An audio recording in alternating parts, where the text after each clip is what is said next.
Hello guys, कैसे हो आप सब लोग। मैं हूं आपका एजुकेटर दिव्य और आप सबका स्वागत है विजुअ नेक्सस बायोलॉजी में। तो आज हम लेक्चर सेकंड में बात करने वाले, जो पार्ट टू होगा, जो हम डील कर रहे हैं in the human physiology breathing and gas exchange में। ये हमारा लेक्चर टू है, ठीक है। और नो योर एजुकेटर, आप सबको ये जानने का हक है और आपको जानना चाहिए कि जो आपका एजुकेटर है, जो आपको पढ़ा रहे हैं, उसमें क्या क्वालिफिकेशन है। देखिए, मेरा नाम है दिव्य और मैंने जो भी गेट और जीसेट जैसी एग्ज़ाम्स, जो कि नेशनल और स्टेट लेवल के एग्ज़ाम में, उसे क्वालिफाई किया है, जिससे मेरे पास जो सफिशिएंट एक्सपीरियंस है, वो एक्सपीरियंस भी है जो मैं आपको दे सकूंगा। और दूसरी, मेरे नाम पे दो रिसर्च पेपर भी है जो मैंने पब्लिश किए थे ड्यूरिंग माय पोस्ट ग्रेजुएशन। और ये जो है वो मेरे जर्नल से, जिस जर्नल में मैंने रिसर्च पेपर पब्लिश किए थे। आप चाहे तो इस रिसर्च पेपर के टाइटल को, जो दो टाइटल दिए हुए, उसे आप गूगल में भी डाल सकते हैं, आपको रिसर्च पेपर मिल जाएंगे। तो आज हम बात करने वाले दूसरा जो भी हमारा पार्ट बाकी था उसकी, कि जब mechanics matrix at the human pump. देखिए कितना ब्यूटीफुल डायग्राम और पिक्चर मैंने आपको प्रोवाइड किया है।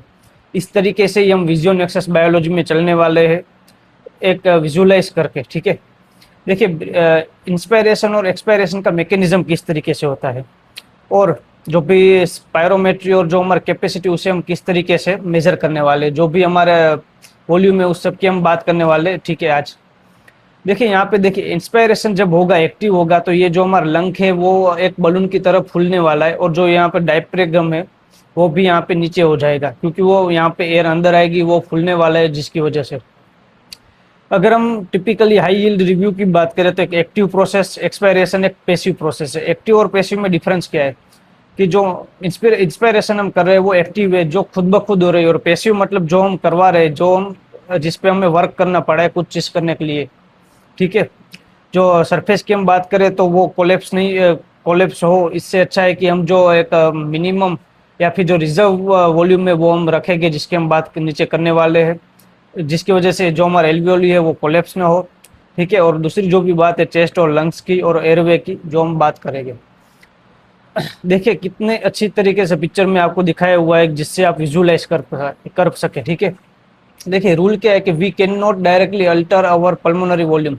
हम इसे डायरेक्ट अल्टर कभी भी नहीं कर सकते, वो खुद ब खुद अपने आप जो चीज़ें चल रही है इंस्पायरेशन और एक्सपायरेशन की होगी, ठीक है, जो कि लंग और एटमॉस्फेयर की प्रेशर पे डिपेंड रहेगा, जो कि वहाँ पे ग्रेडियंट जो भी है बनने वाला है। ग्रेडियंट का मतलब क्या है, कि जो प्रेशर होगा वो हाई से लोअर की तरफ जाएगा।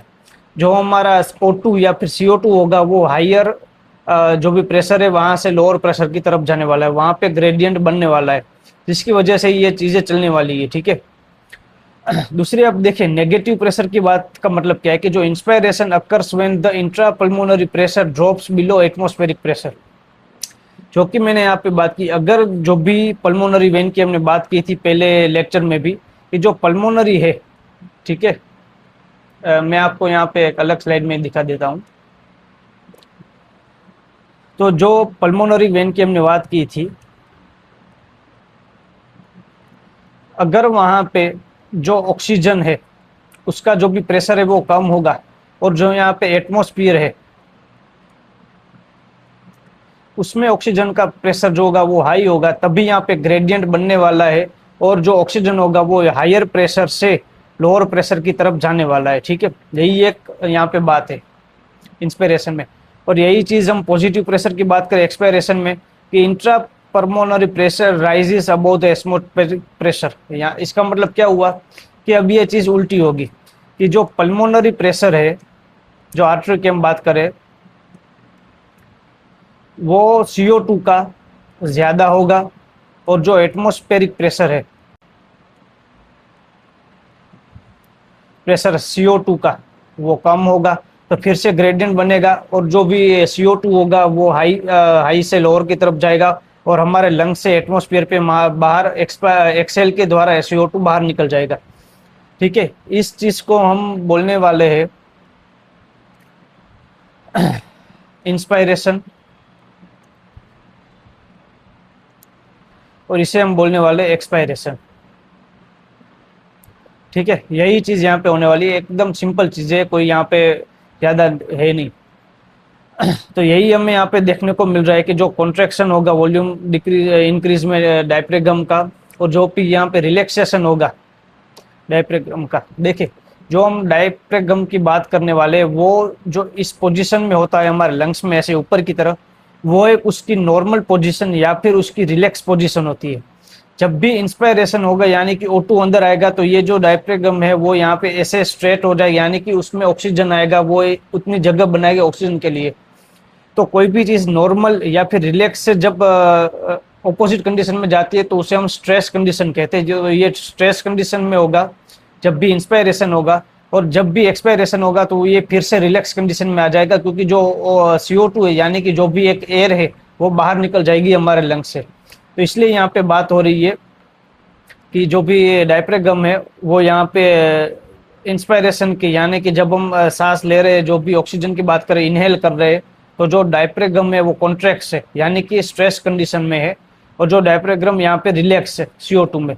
तो ऐसा कंफ्यूज नहीं हो रहा है कि क्यों इंस्पायरेशन में हो रहा है, क्योंकि उसकी नॉर्मल कंडीशन ही जो है वो कर्व वाली है, जो यहाँ पे मैंने आपको दिखाई, जो यहाँ पे हम पिक्चर में भी देख रहे हैं। ये देखिए जो डायफ्रागम है वो कॉन्ट्रैक्ट हो रहा है नीचे की ओर, क्योंकि उसकी नॉर्मल कंडीशन, नॉर्मल जो उसकी हम बात कर सकते हैं, नॉर्मल उसकी कंडीशन यही है, ऐसे कर्व वाली।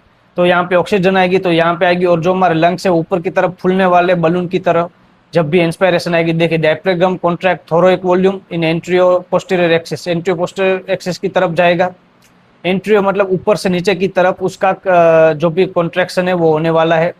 एक्सटर्नल इंटरकोस्टल कॉन्ट्रैक्शन डोर्सोवेंट्रल भी होगा, जो भी जैसे कि हम अगर 3D में देखें तो हमारी चेस्ट की तरफ और हमारे बैक के तरफ, बैक यानी कि डोर्सल और चेस्ट यानी कि वेंट्रल, उस दोनों तरफ भी जो भी इंक्रीज होगा वो होने वाला है, क्योंकि वो बलून की तरह हमारा लंग्स फूलने वाले जब भी हम इंस्पायरेशन करेंगे तब। ठीक है, वॉल्यूम इंक्रीज, पल्मोनरी वॉल्यूम में एक्सपेंड होगा, क्योंकि ब्लड जो हमारा ऑक्सीजन है, ठीक है, वो जाने वाला है हायर प्रेशर से लोअर प्रेशर की तरफ। प्रेशर ड्रॉप्स होगा जब भी एटमॉस्फेरिक प्रेशर से वो चीज बिलो होगा, तभी प्रेशर ड्रॉप होगा। ठीक है, जब भी इक्विलिब्रियम की जो भी पोजीशन आएगी तभी जो हमारा प्रेशर है वो ड्रॉप होने वाला है। और एयर फ्लो देख लीजिए, एटमॉस्फेरिक एयर से लंग्स की तरफ, हायर प्रेशर से लोअर प्रेशर की तरफ।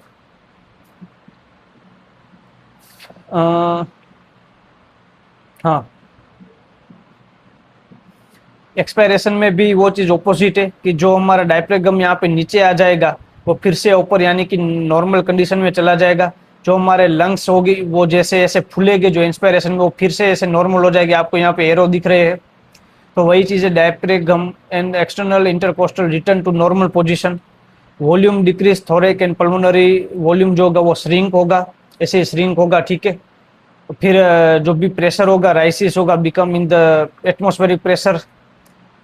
ठीक है, वो एटमॉस्फेरिक जो प्रेशर होगा वो कम होगा और लंग का प्रेशर ज्यादा होगा, इसलिए लंग्स से एटमॉस्फेयर में जो भी हमारा CO2 वो बाहर निकलेगा, इसलिए लंग्स हमारे जो भी हो गए वो श्रिंक हो गए। और जो air expelled pushed out of the lungs, clinical note क्या है कि we have the ability to increase the strength of force breathing and additional abdominal muscles, जो हम नीचे बात करने वाले हैं। जो भी हम बात करने वाले कि भाई मेजरिंग द ब्रीथ, जो स्पायरोमीटर है क्लिनिकल असेसमेंट, उससे हम मेजर करने वाले जो टाइडल वॉल्यूम होगा, इंस्पायरेटरी रिजर्व वॉल्यूम यानी कि IRV और ERV की। एक मैं यहाँ पे एक आपको इंटरेस्टिंग चीज बता देता हूँ, शायद उसमें आपके क्वेश्चन आ भी सकते हैं, थोड़ा अगर टफ पेपर गया नीट का। तो देखिए यहाँ पर की जो हमारी बात हो रही है टाइडल वॉल्यूम की, इंस्पायरेटरी रिजर्व वॉल्यूम की और एक्सपायरेटरी रिजर्व वॉल्यूम की, यानी कि हम बात करने वाले टाइडल वॉल्यूम यानी कि TV, फिर हो गया IRV इंस्पायरेटरी रिजर्व वॉल्यूम, और फिर हो गया एक्सपायरेटरी रिजर्व वॉल्यूम ERV। इन सबको जो भी मेजर होगा वो कौन सा मेजर करेगा? स्पायरोमीटर। स्पायरोमीटर है ना, ये देखिए स्पायरोमेट्री जो होगा,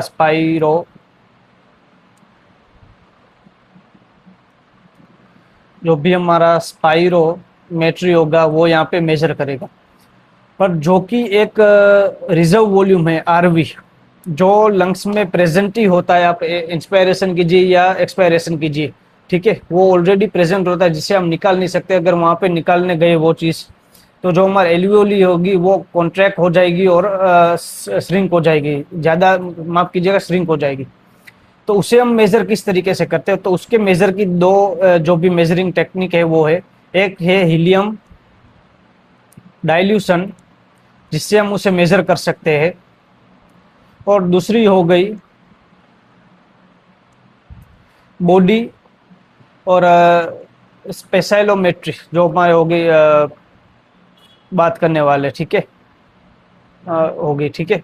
इसकी हम बात करने, इसका हीलियम डाइल्यूशन है वो यहाँ पे वर्क करने वाला, और दूसरी एक और भी मेथड थी, ठीक है।